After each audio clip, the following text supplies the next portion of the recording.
बताता हूँ, आज इनकी आंख खुली हुई है। इनकी आंख निकाली जा रही थी और ये हॉस्पिटल से भाग के आए हैं। इनको ये तकलीफ थी जैसे अभी है। इनकी बायोप्सी हुई, बायोप्सी करते ही ऐसी हो गई। देख भैया कैमरा पास ले आना, अब थोड़ा माइक नीचे कर दो। ये देखो दोबारा, फिर उसके बाद, फिर उसके बाद, फिर उसके बाद, और फिर इसमें कीड़े पड़ गए। ये देखो ऐसा फिर आपने यहाँ पर क्या क्या किया था जो वेदांता जैसा बड़ा हॉस्पिटल भी नहीं कर पाया? हमने तो डाइट ठीक करी और बॉडी को डिटॉक्स किया, पंचकर्म किया, और इनके मुंह पे हल्दी का और कुछ जड़ी बूटियों का हमने लेप लगा के पट्टी करी। किसी का मुंह का एक हिस्सा निकाल देंगे, किसी की आंख निकाल देंगे, किसी का एक किडनी निकाल देंगे, किसी का कोलोन निकाल के एक बैग पकड़ा देंगे। तो ये एक माहौल दहशत का तो चल ही रहा है। तो ये समझना होगा, इस उदाहरण से सोच के देखिए, अगर आप नहीं लाते तो आज की तारीख में, टुडे इज 28 नहीं, एक मार्च आज 2025, आज की तारीख में 1 मार्च 2025 में इनकी आंख नहीं होती और इनके पूरा जबड़ा काट रहे थे सारा। आंख भी नहीं होती है, अभी आपके पास खड़ी भी नहीं होती है, जिंदा नहीं होती शायद ये।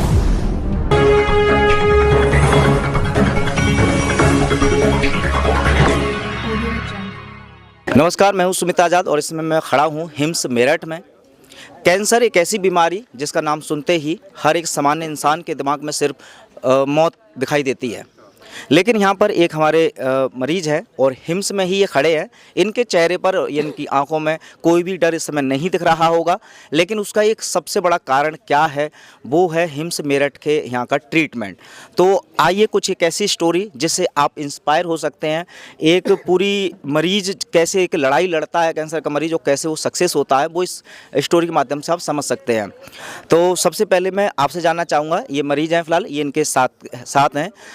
पहले ये बताइए कि इनको क्या प्रॉब्लम हुई थी, ये जर्नी जो अभी हिम्स में आने से पहले की क्या क्या इनकी जर्नी रही थी, क्या बीमारी थी इनको, क्या क्या आपने ट्रीटमेंट कराए थे, वो जरा इनको एक बार बताइए। तो प्रणाम सबको। सबसे पहले तो ये बात है कि इनको एक मुंह में यहाँ पर एक छोटी सी दाना जैसी जी कुछ निकला, फिर हल्का हल्का उसका रंग बदला जी। तो हम लोगों ने पहले इनको आयुर्वेदिक से ट्रीटमेंट दिलाया इनको जी। तो हल्का हल्का ठीक होने लगा। तो मैं इनको 1 महीना एक अच्छे आयुर्वेदाचार्य जो पंकज कुमार जी, उनकी तत्वावधान में, उनकी सुपरविजन में इनको रखा कुछ समय, तो बहुत सुधार आ रहा था। लेकिन इन्होंने एक गलती क्या की, 1 महीना रहने के बाद इन्होंने कहा कि ये बातें हम जाके घर पे कर सकते हैं जी। लेकिन जैसे ही उनको घर पे पहुंचा दिया गया, इन्होंने अपना मनमानी करने लगी, मानसिकता बदल गई। अभी वही उल्टे सीधा करने, जो नहीं खाना था वही खाए, रात को देर रात तक तो भोजन किए, ठीक है ना। तो इसी वजह से क्या होगा, तुरंत कुछ समय के बाद जी इनकी अवस्था इतनी खराब हो गई, तो मेरे को लेकर फिर से जैसे कांटेक्ट किया मैंने आयुर्वेदाचार्य से। तो इनका ये कहना था कि आयुर्वेदिक से जल्दी रिजल्ट नहीं मिलता, इसलिए तत्काल रिजल्ट मिलता है एलोपैथ में जी। तो मेरे को एक बार एलोपैथ में लेके जाओ, ठीक है ना। तो इनको मैंने एलोपैथिक में लेके गया, अपना अस्पताल में, एक एम्स भुवनेश्वर सबसे बड़ा अस्पताल है, तो वहाँ लेके गया। तो एक बार इनका बायोप्सी हुआ जी। बायोप्सी जैसे हुआ, पंचिंग बायोप्सी हुआ, तो उसका रिपोर्ट 10-15 दिन के बाद ही आया। तो 15 दिन के बाद धीरे धीरे वो घाव बढ़ रहा था, क्योंकि जैसे वहाँ छेड़ देते ना, तो कहते आयुर्वेद में, अभी नेचुरोपैथी में कहते किसी चीज़ को छेड़ देने से ज़्यादा हो जाता है। तो इसी का प्रमाण हम दे रहा हूँ, इसका क्या हालत हुआ। तो जैसे ही 12-15 दिन में वो रिजल्ट आया, तो उसमें नॉर्मल ही आया। वो रिपोर्ट अभी मेरे पास है। तो उन लोगों का कहना ये रहा कि हमको लग रहा है कि रिपोर्ट में कुछ आना चाहिए, अभी ये जैसे कुछ कैंसर जैसे लग रहा है, आना चाहिए, क्यों नहीं आया। इसीलिए उन्होंने कहा एक बार रिपीट बायोप्सी कराओ जी, तब मालूम पड़ जाएगा कि है कि नहीं। तो और थोड़ा सा डीप ले लिया गया, जैसे डीप ले लिए तो वो रिपोर्ट 15 दिन के बाद फिर आया जी। तो तब तक ये थोड़ा सा समय लंबा हो गया था, तकरीबन 1 महीना हो गया था जी। तो घाव थोड़ा सा बढ़ गया था। सेकेंड बायोप्सी में, रिपीट बायोप्सी में ये आया कि इनको एंजियोसार्कोमा है। अच्छा। कहते हैं सबसे एग्रेसिव कैंसर, इनका नाम दे दिया गया। एग्रेसिव तो पहले ही नहीं था, जैसे बायोप्सी करने के बाद, छेड़छाड़ कर देने के बाद, वो ये 1 महीने के दौरान वो एग्रेसिव हो गया जी। इतना घाव बढ़ गया उसको, धीरे धीरे उसका जो हालत हो गया, दिखाने में, मेरे से दिखाने गया तो बहुत कंडीशन खराब हो गया। फिर मैंने दूसरा अस्पताल में लेके गया प्राइवेट में, सोचा कि थोड़ा सा बढ़िया से ट्रीटमेंट हो जाए, क्योंकि एम्स में क्या होता है, थोड़ा सा लाइन लगाना पड़ता है, रात उजागर होकर करना पड़ता है। मैं सोचा कि चलो प्राइवेट में दिखा दे, तो इनको प्राइवेट में लेके गए, वहाँ दिखाए। तो वहाँ जाने के बाद वहाँ पर ये समस्या है कि एएमसी के रिपोर्ट को वो लोग नहीं माने, फिर बोले हम खुद ही स्वयं का फिर से टेस्ट कराएंगे। जैसे फिर उन लोगों ने कहा ये स्कैनिंग कराओ, एमआरआई कराओ, ठीक है ना। तो ये सब जब रिपोर्ट आया तो तब तक और 15 दिन निकल गया था, ऐसे 1.5 महीना निकल गया। ये घाव इसका इतनी बढ़ गया तो अभी तक उसका सारे वीडियो रिकॉर्डिंग भी है अपने पास, उसका फोटो है, तो पूरा कीड़े पड़ने लगी। तो हम जैसे उनको कहने लगे कम से कम ड्रेसिंग तो करो इनका, वो कह रहे घाव को जैसे ही छेड़ेंगे तो खून निकलेगा, तो खून बंद नहीं होता है कैंसर घाव का। अच्छा, तो इसीलिए उन लोगों ने ड्रेसिंग भी ठीक से नहीं कराया।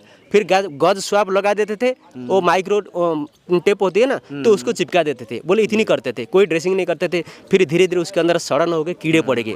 तो ये चलते चलते कीड़े नीचे गिर रहे थे, ऐसे बेड पे सो रहे थे तो भी कीड़े गिर रहे थे, ठीक है ना। तो ऐसी हालत हो गई थी। तो सबसे ये बात मैंने वहाँ अपने अनुभव से देखा, जाना स्वयं देखा आंखों से कि छेड़ देने पर घाव कितनी भयानक हो जाती है। तो ये लोग तो कहते नहीं ये टेस्ट कराओ, वो टेस्ट कराओ, वो टेस्ट करा के ही इसका ये हालत हो गया। अगर बायोप्सी हम नहीं कराते तो ये हालत नहीं, ये नौबत नहीं आती, इसकी कंडीशन नहीं होती। हिम्स मेरठ कैसे यहाँ पर कैसा आना हुआ? तो मैं तो आयुर्वेदिक के संपर्क में रहा, बहुत समय से पहले रहा। तो मैं आयुर्वेदाचार्य के संपर्क में रहा, राजीव भाई के संपर्क में रहा। मुझे आयुर्वेद की थोड़ी सी मतलब आयुर्वेद के पे भरोसा रहा, मुझे नेचुरोपैथ पे भरोसा रहा। लेकिन इनकी मानसिकता नहीं थी, इनको तत्काल रिजल्ट चाहिए था। इसके लिए हम लोगों ने क्या किया, एलोपैथी में इनको दिखाया था। फिर बड़ी मजबूती से हम लोगों ने वहाँ से कैसे कैसे करके आए, तो आके अभी निर्णय लिए कि इनको दिखाना है करके। तो फिर कुछ पैसा के अभाव था, तो हम लोगों ने कुछ पैसा का बंदोबस्त किया, जुगाड़ किया, फिर उनको हिम्स में लेके आए, ठीक है ना। उससे पहले भी जो भी उनका मैंने आचार्य मनीष जी का एक वीडियो देखा था, जो सिद्धू जी का, पंजाब के सिद्धू जी का उनके वीडियो आया था। तो उसमें मैं इनको पूरा बहुत लंबी समय तक, मतलब महीना भर तक इनको वही डाइट पे रखा। सुबह इनको कच्चा हल्दी देता था, खुद ही बांट के पीती थी वो, कच्चा हल्दी, कड़ी पत्ता और किनुआ मिलेट पे रखा इनको। टोटल उनको रोटी चावल बंद कर दिया। शाम का भी भोजन भी शाम को खाती थी, खाती थी ना शाम को, रात को नहीं खाती थी। तो रात को भोजन बंद कर दिया। ये जो खाने पीने का जो तो पहले राजीव भाई ये कहते थे स्वस्थ होने के लिए तो 4 चीज की आवश्यकता है कि आहार है, विहार है, विचार और औषधि। अगर हम आहार को ठीक कर देते, संतुलित कर देते, रोग कुछ ठीक हो जाता है कुछ प्रतिशत। फिर विहार, अपनी जो दिनचर्या टाइम टेबल खाने का, ठीक है ना, क्या खाना हो क्या नहीं खाना हो तो बाद में है, पहले हम ये करने कि कितने बजे खाना है, कितने बजे तक खाना है, और इसको ठीक कर देते। और दिनचर्या में क्या करते, हम मिट्टी के कांटेक्ट में रहते। शरीर मिट्टी का है ना भाई, मिट्टी से हमें जुड़े रहना चाहिए।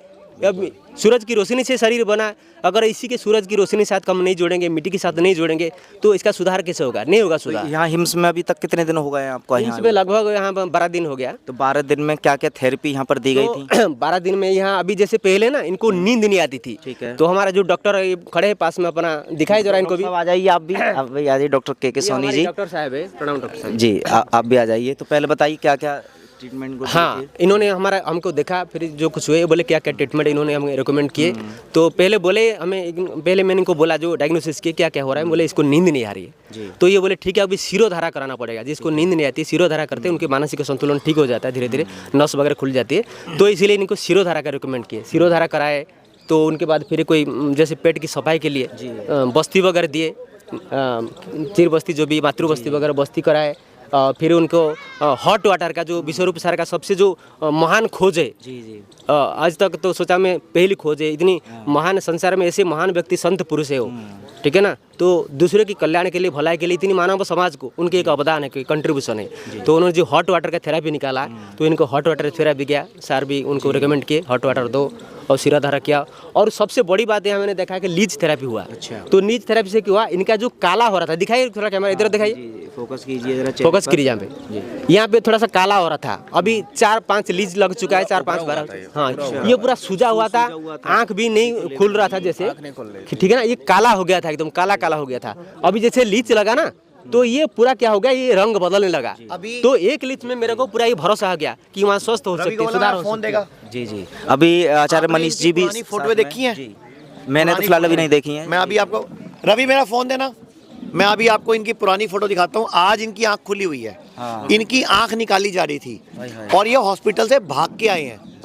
लामा डिस्चार्ज लेके आए हम लोग, लामा लेके, मतलब हॉस्पिटल से कि बोलो हम जा रहे हैं जी, हमें नहीं कराना तो कुछ हमें भी। छोड़ नहीं रहे थे, प्लानिंग बना देते कि इनको आंखें निकाल देंगे और 4 लाख का बिल बना देंगे। मैं अभी आपको फोटो दिखाता हूँ इनकी। ये इनको ये तकलीफ थी जब ये हॉस्पिटल में गए थे,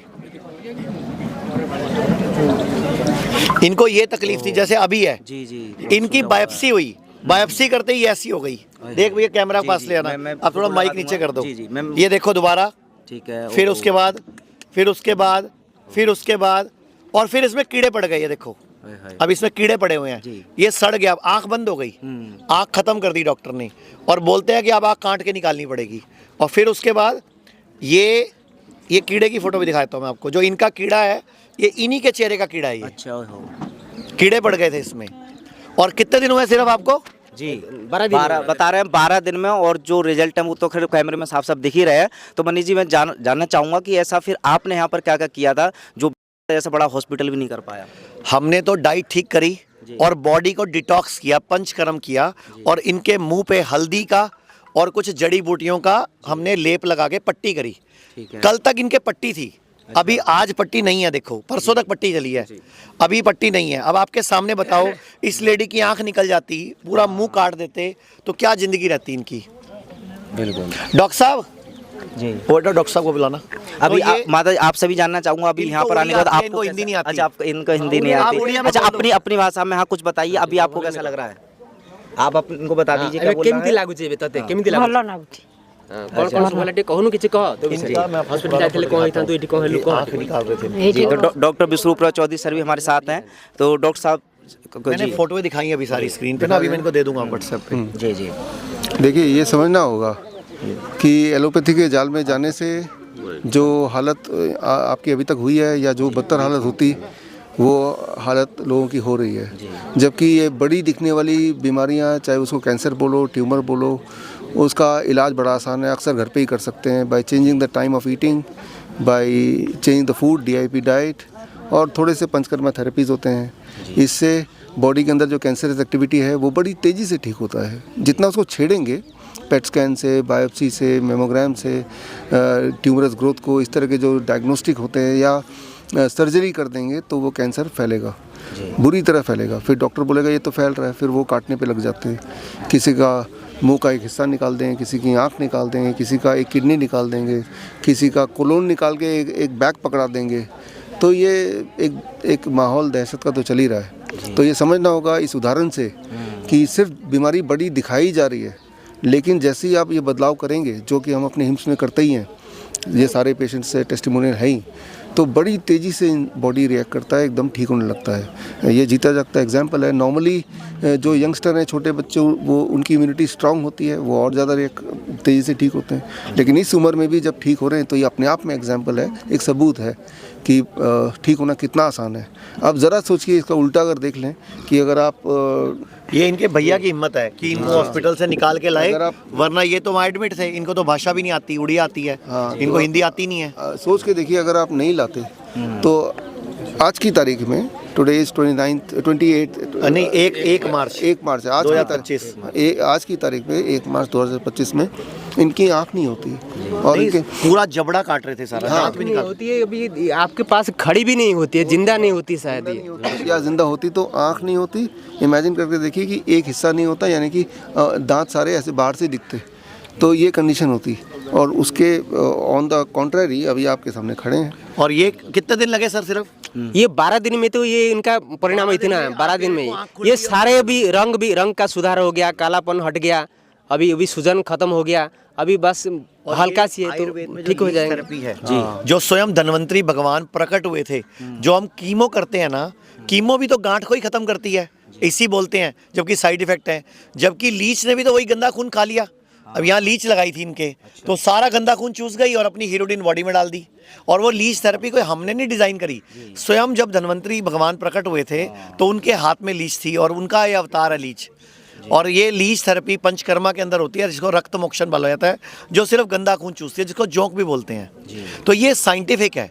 इसमें हीरोडिन पाई जाती है जो बॉडी में, उसने पूरी आंख, इनके कितने दिन बाद आंख खुलने लग गई थी, जो कि अभी- वहाँ बंद थी बिल्कुल। हाँ, तो यहाँ लीच जैसे ही लगा तो 3 दिन के बाद वो थोड़ा सा धीरे मतलब नॉर्मल। कहाँ इनकी जिंदगी 1.5-2 साल नरक बनती, वहाँ तीसरे दिन इनकी स्वेलिंग उतरने लग गई और आंख खुलने लग गई, 3rd डे। और ये सब आपकी हिम्मत है। और ये सब पता कब हुआ?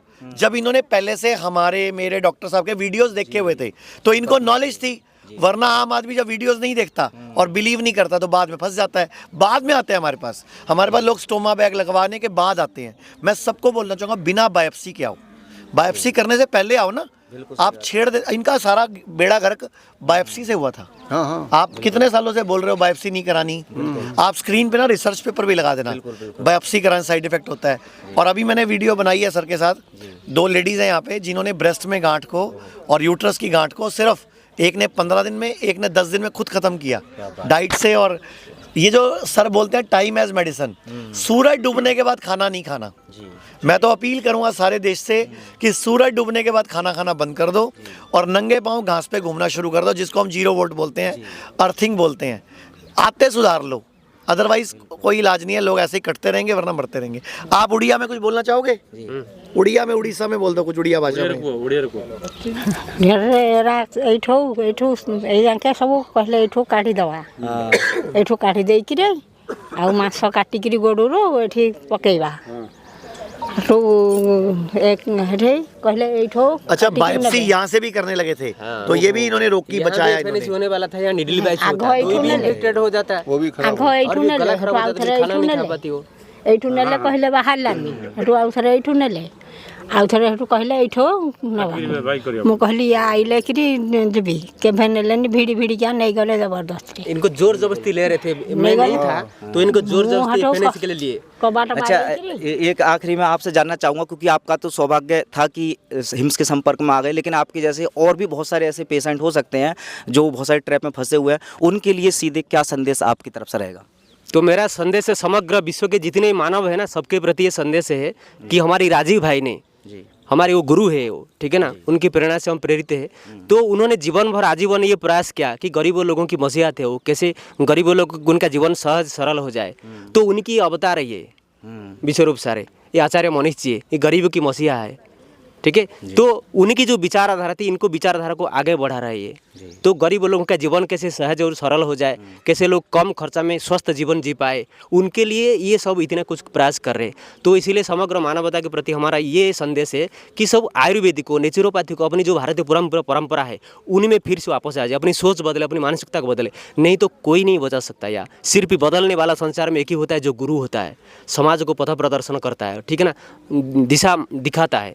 अगर गुरु नहीं हो तो संसार में कुछ न होता। तो ये साक्षात गुरु है, भगवान के रूप है, ये दोनों खड़े हैं हमारे गुरु है, जो पूज्य नमनीय आदरणीय है, हमारे सम्माननीय है। तो इनकी बात को सभी सम्मान करें संसार में, ठीक है ना। तो यही मैसेज हमारी आयुर्वेद में और नेचुरोपैथी में सिर्फ वापस लौट जाए फिर से। एलोपैथी को जो भी हो उसको पीछे हटा दीजिए, उसको ब्रैकेट में रखिए उसको, बस यही मैसेज है हमारे सबके प्रति, सब विश्व के मानव के प्रति। तो चलिए, मुझे बहुत उम्मीद है कि इस वीडियो के माध्यम से आप इनकी तरह किसी ट्रैप में नहीं फंसेंगे और एक सही दिशा इस वीडियो के माध्यम से आपको मिल जाए। यही हमारा प्रयास था। वीडियो बने रहने के लिए आपका धन्यवाद।